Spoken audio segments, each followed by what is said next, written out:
Inilah curhat terakhir Nia Kurniasari, 18, gadis penjual gorengan sebelum ditemukan tewas terkubur dekat rumahnya di Padang Pariaman.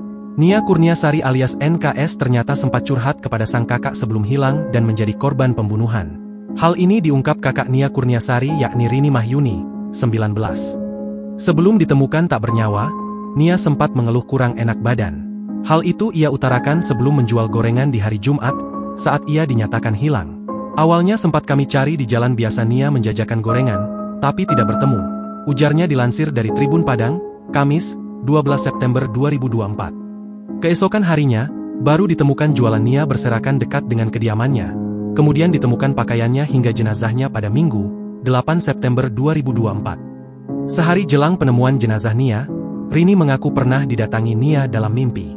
"Rini, tolong Nia," ujar Rini mencontohkan percakapan tersebut. Mendengar permintaan tersebut, Rini menjawab, "Kesini Nia." Nia kembali menjawab, "Tidak bisa Rini, gelap," ujar Rini mengulang perkataan Nia dalam mimpinya itu. "Dalam mimpi itu situasinya gelap, seperti dalam semak belukar," ujar Rini. Setelah mimpi tersebut tak lama jenazah Nia yang terkubur ditemukan di tengah semak belukar berjarak ratusan meter dari rumahnya dekat pemakaman.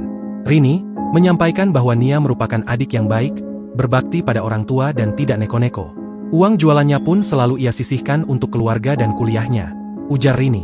Di sisi lain terkuak diduga pelaku pembunuhan Nia Kurniasari, 18, gadis penjual gorengan keliling yang tewas terkubur di Padang Pariaman. Adapun informasi yang beredar jika pelaku merupakan warga sekitar yang kerap nongkrong di lokasi penemuan jasad Nia.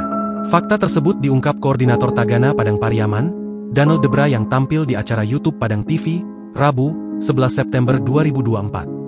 "Kita dapat informasi, warga sekitar," ujarnya. Lebih jauh, Daniel menyebut identitas pelaku sudah diketahui, sementara pelaku utama kini masih diburu. Dari informasi sudah ada beberapa saksi yang dipanggil oleh pihak kepolisian, yang pelaku utama masih diburu, kata Daniel Debra. Download Tribun X sekarang, menghadirkan lokal menjadi Indonesia.